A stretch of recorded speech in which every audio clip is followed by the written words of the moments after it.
Assalamualaikum warahmatullahi wabarakatuh, Sobat RH sekalian. Jumpa lagi kita di channel yang keren ini, Keren Cadas ya.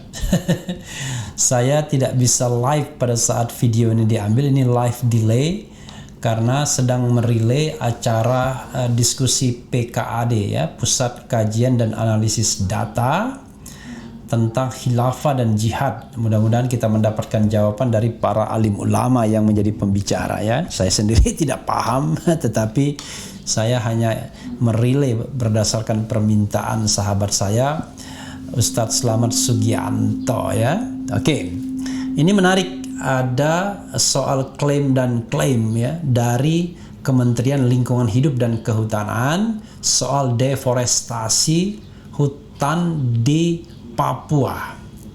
Yang disalahkan adalah pemerintahan Presiden SBY katanya. Nah, coba kita bacakan dan di mana logikanya ya. Karena kesalahan itu ya bisa pada semua pemerintahan, tetapi pemerintahan terakhir harus atau punya kewajiban untuk memperbaiki kesalahan tersebut, bukan hanya melemparkan kesalahan di masa lalu. Nanti kalau ada presiden baru pengganti Presiden Jokowi, ya kita kritik dia untuk bisa menyelesaikan, membereskan persoalan-persoalan masa lalu dan mempertahankan yang baik. Nah, begitulah hakikat kita mengkritik atau mengunderlining pemerintahan itu. Jadi jangan baper, jangan dibanding-bandingkan ya. Karena presiden terakhir harus lebih baik dibandingkan presiden terdahulu. Presiden terakhir memang mencuci piring dari kesalahan-kesalahan atau katakanlah kekeliruan presiden terdahulu dan mempertahankan yang sudah baik, bukan membongkar yang sudah baik lalu memulai dari nol lagi ya. Oke. Jakarta, CNN Indonesia. Kementerian Lingkungan Hidup dan Kehutanan KLHK buka suara soal perbandingan foto satelit NASA yang diambil pada 2001 dan 2019. Potret tersebut memperlihatkan hutan Papua yang semakin gundul karena deforestasi. Kepala Biro Hubungan Masyarakat KLHK Nunu Anugrah mengatakan, potret tersebut merupakan lahan konsesi sawit PT Dongin Prabawa di Kabupaten Merauke, Papua pada 2009. Konsesi ini diberikan pada era Presiden ke-6 RI Susilo Bambang Yudhoyono SBY.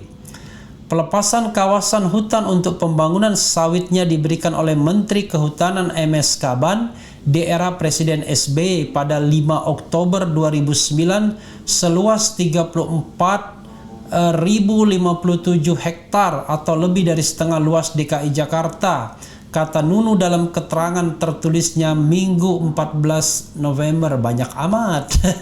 Nunu berpendapat dua foto satelit NASA itu tidak cukup untuk menggambarkan laju pergerakan deforestasi di konsesi sawit tersebut dari tahun ke tahun. Apalagi tudingan deforestasi diarahkan kepada pemerintah Joko Widodo Jokowi.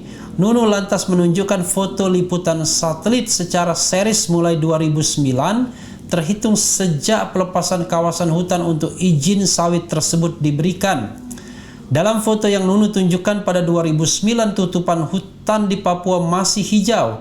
Namun tutupan hutan tersebut mulai berkurang sejak 2011 dan semakin berkurang setiap tahunnya.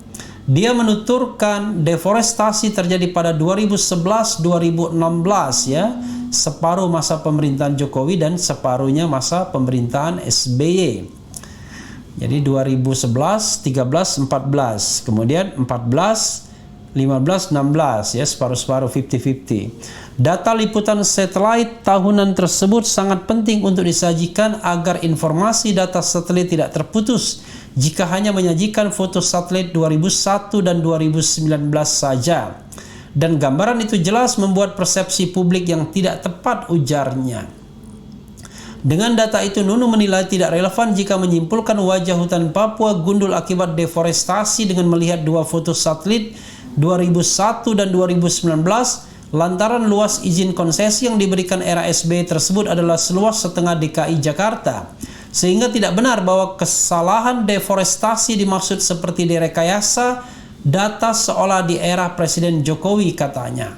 Sebelumnya, hasil dari perbandingan foto satelit NASA yang diambil pada 2001 dan 2019 menunjukkan kawasan hutan Papua selama 2 dekade terakhir mengalami deforestasi hingga 750.000 hektar dalam 18 tahun terakhir.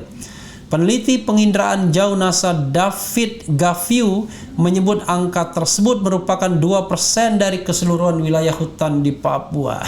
Sahabat daerah sekalian ya. Pertanyaan pertama ya, kritik terbesar saya kepada KLHK adalah apakah ya kementerian yang memberikan izin itu sama atau tidak? Ini yang menjadi persoalan. Jadi lucu juga menurut saya juru bicara kementerian ini ya, yang kemudian memperbandingkan, mempermasalahkan 2 masa pemerintahan. Tidak penting, yang penting adalah bahwa Kementerian Lingkungan Hidup itu sudah memberikan izin untuk konsesi yang demikian besarnya separuh wilayah DKI. Sehingga dengan konsesi tersebut ya deforestasi itu hanya sooner or later. Maka dikatakan katanya laju terbesarnya adalah di 2011 sampai 2016. Itu kan berarti 50-50. 2011, 2012, 2013, 2014, kemudian 2014, 2016. Itu masa pemerintahan Presiden Jokowi dan Presiden SBY. Jadi bukan soal di masa pemerintahan yang mana yang paling banyak deforestasinya adalah, pertanyaannya adalah, pertama, itu kan diberikan oleh Kementerian Lingkungan Hidup. Nah, apakah waktu itu Kementerian Lingkungan Hidup tidak memperingatkan kepada menterinya untuk tidak memberikan izin seperti itu? Apakah menterinya ketika memberikan izin itu tidak melakukan katakanlah kajian terlebih dahulu? Apakah staf-staf di Kementerian Lingkungan Hidup itu memberikan masukan atau tidak? Jadi lucu juga kalau kemudian tiba-tiba yang dipermasalahkan itu masa pemerintahan. Itu satu. Nah, yang kedua, ketika katakanlah ya terlanjur pada waktu itu barangkali tidak bisa berkata apa-apa, atau katakanlah pejabat-pejabat di kementerian saat ini berbeda misalnya, walaupun saya merasakan bahwa sebuah kebijakan itu harus continue ya, oke, sesuai dengan prinsip sustainable development. Tapi katakanlah sobat era sekalian, katakanlah ya bahwa terlanjur diberikan. Pertanyaannya adalah apakah tidak ada upaya dari pejabat-pejabat kementerian untuk mengingatkan, untuk memberi masukan kepada menteri, dan menteri memberikan masukan kepada presiden untuk katakanlah menyetop deforestasi tersebut. Bagaimanapun caranya, termasuk misalnya dengan mengurangi jumlah konsesi atau mengatur lebih ketat misalnya apa saja, reboisasinya misalnya. Yang jelas adalah bagaimana caranya agar deforestasi itu bisa dikurangi, bahkan bisa di stop. Nah, kalau misalnya pada masa pemerintahan deforestasi 15%, katakanlah, tiba-tiba pada masa pemerintahan Jokowi deforestasi itu menjadi 5%, tambah 5%, maka kita harus memahami bahwa deforestasi itu semuanya berjumlah 20%. Kecuali yang 15% itu sudah dibenahi. Misalnya yang tadinya 15%, kemudian menjadi 10%, dan pada masa pemerintahan Jokowi tinggal 2% saja deforestasinya nambah. Maka 15% dikurangi 5%, kemudian tambah yang baru 2%, nah itu baru turun namanya. Kalau kita melihatnya secara akumulatif dan bertanggung jawab ya, waduh, udah mati nih saya ya. Tapi kalau kita melihatnya hanya soal banyakkan pada pemerintahan yang mana misalnya, ya justru itu tidak menyelesaikan masalah. Karena yang terkesan adalah nanti ya apa ya yang ingin saya katakan, terkesan bahwa cari-cari kesalahan jadinya. Siapa yang lebih banyak bersalahnya. Jadi bukan itu menurut saya ketika kita mau memperbaiki lingkungan. Kalau kita mau memperbaiki lingkungan, penguasa yang datang terakhir itu harus mencuci piring dari kesalahan-kesalahan dari penguasa sebelumnya. Jadi bukan berarti yang namanya statistik itu,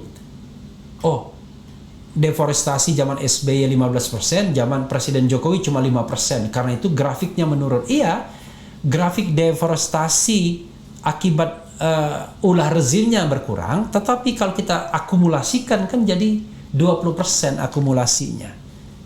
Yang benar itu adalah 15% ini dihilangkan kalau mungkin, lalu deforestasi baru tidak terjadi, sehingga stagnan persentasenya, bahkan sebaliknya yang tadinya 15% bisa berkurang. Nah, itu Sobat Era sekalian yang menurut saya yang jauh lebih benar dan bisa kita nilai bertanggung jawab. Jadi kalau bisa bicara tentang lingkungan ya, kita jangan bicara mengenai siapa yang salah dan di masa pemerintahan yang mana. Karena bagaimanapun lingkungan itu adalah kondisi hari ini. Jadi kalau kita misalnya banjir misalnya, wah zaman si X juga banjir. Enggak begitu. Justru Anda dipilih untuk mengatasi banjir. Zaman dulu terjadi penggundulan hutan. Iya benar, karena itu praktek itu harus diperbaiki hari ini.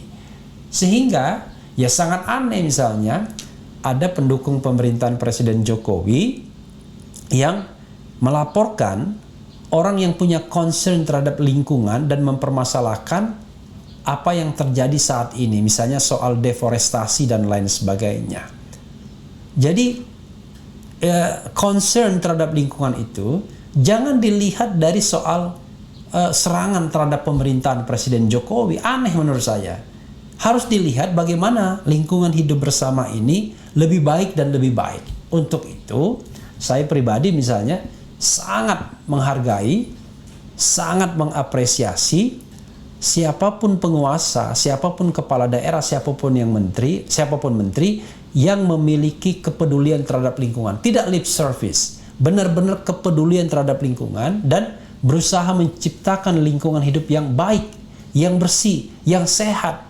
Karena itu adalah hak azazi manusia, hak konstitusional warga negara untuk mendapatkan lingkungan yang sehat tersebut, sebagaimana dituliskan dalam konstitusi. Jadi bukan hanya sekadar huruf-huruf mati yang tidak ditaati, tapi betul-betul direalisasikan sebagai hak masyarakat untuk mendapatkan lingkungan hidup yang baik. Jadi Sobat Era sekalian, sekali lagi jangan sampai ya